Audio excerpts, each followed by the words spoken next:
लोकशाहीतला उत्सव आणि महाराष्ट्राला देखील हा उत्सवाचा दिवस आहे। महाराष्ट्राला उज्ज्वल भवितव्याकडे खाली करा ना यार,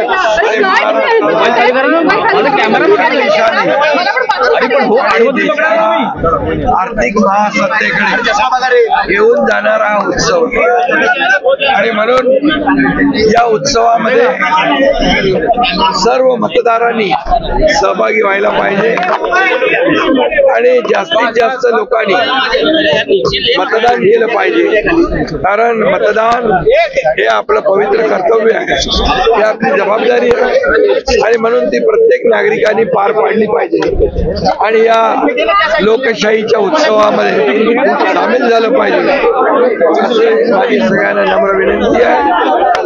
या राज्यातला मतदानाचा टक्का जास्तीत जास्त वाढवण्यासाठी प्रत्येकाने मतदान करावं आणि लोकशाही समृद्ध आणि प्रगल्भ करावी अशा प्रकारची विनंती मी करतो।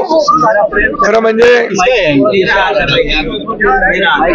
गेल्या 5 वर्षाचा कारभार या महाराष्ट्रातल्या जनतेने पाहिला आहे। 2019ला मतदान झालं आणि त्यावेळेस जे काही महाराष्ट्रातल्या जनतेच्या अपेक्षेच्या विरुद्ध झालं, सरकार चुकीच्या पद्धतीने सरकार तयार झालं। ही जनता 2019चं ही घटना अजून विसरलेली नाही आणि त्यामुळे गेल्या 5 वर्षामध्ये या राज्याची कोणी दशा केली आणि या राज्याला विकासाची दिशा कोणी दाखवली हे लोकांना माहित आहे आणि या राज्याचा केलेला विकास, या राज्यामध्ये सुरू केलेल्या कल्याणकारी योजना, या योजना ज्या आहेत आणि विकास हा लोकांना माहित आहे। मुख्यमंत्री माझी लाडकी बहीण योजनेसारखी अनेक विकासाच्या डिटेलमध्ये जात नाही, परंतु अनेक योजना या सर्वसामान्य लाडक्या बहिणींसाठी, लाडक्या भावांसाठी, लाडक्या शेतकऱ्यांसाठी, लाडक्या कामगारांसाठी, लाडक्या ज्येष्ठांसाठी आम्ही केल्या आणि नक्कीच आम्हाला समाधान गेल्या 5 वर्षामध्ये या राज्याला पुढे नेण्यासाठी, या राज्याला विकासाकडे नेण्यासाठी, या राज्याला एक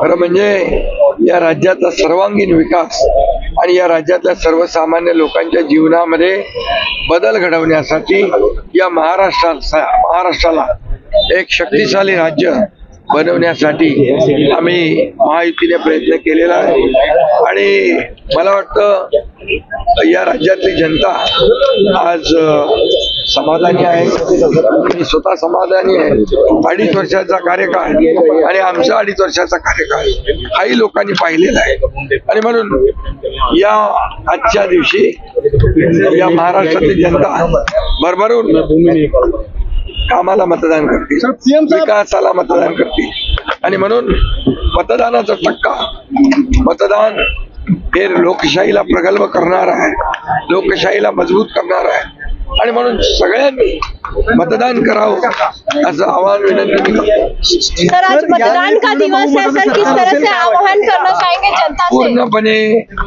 येणारं सरकार महायुतीचं बहुमताचं थम्पिंग मेजॉरिटीचं असेल। सर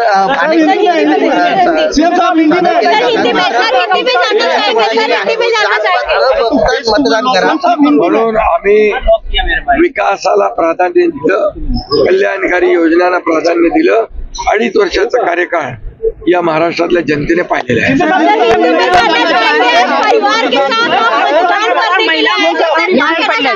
आज बहुत ही लोकशाही का एक पवित्र दिन है, ये उत्सव है, ये लोकशाही को समृद्ध और मजबूत करने वाला उत्सव है। इसमें सभी ने मिलकर इस उत्सव में सहभागी होना चाहिए, सभी ने वोट करना चाहिए क्योंकि ये महाराष्ट्र को शक्तिशाली बनाएगा, देश की अर्थव्यवस्था को मजबूत बनाएगा। इसलिए आज का दिन बहुत ही महत्वपूर्ण है। ये मतदान सभी लोग करें और हमारी लोकशाही समृद्ध करें, प्रगल्भ करें, मजबूत करें और पिछले 5 साल का कारोबार लोगों ने देखा है। 2019 में क्या हुआ था लोग आज भूले नहीं है। लोगों का मैंडेट क्या था, और लोगों का मैंडेट था महायुति। जनता का मैंडेट था महायुति, लेकिन सरकार महायुति की नहीं बनी, इसलिए वो लोगों के ध्यान में है पूरी तरह। और 2.5 साल का कार्यकाल भी देखा है उन्होंने, और हमारे 2.5 साल का भी देखा है, और इसलिए हमारे 2.5 साल में एक तरफ विकास, जो विकास को रोका था हमने उसको शुरू किया। जो कल्याणकारी योजना है, जैसे लाडली बहन, लाडला भाई, लाडला किसान, कई योजनाएं, मैं अभी सब में खुलकर बताना नहीं चाहता, लेकिन विकास और कल्याणकारी योजनाएं जो शुरू की है, इसका प्रतिबिंब जो है इस चुनाव में दिखेगा। महिलाओं को बड़े पैमाने पे लाडली बहनों का और लाडले भाइयों का मतदान होगा, और मैं सभी से गुजारिश करता हूँ, लोकशाही में वोटिंग होना चाहिए, ये हमारा अधिकार है, हमारी जिम्मेदारी है, वो हमने बखूबी निभानी चाहिए, और इसलिए सभी वोट करें।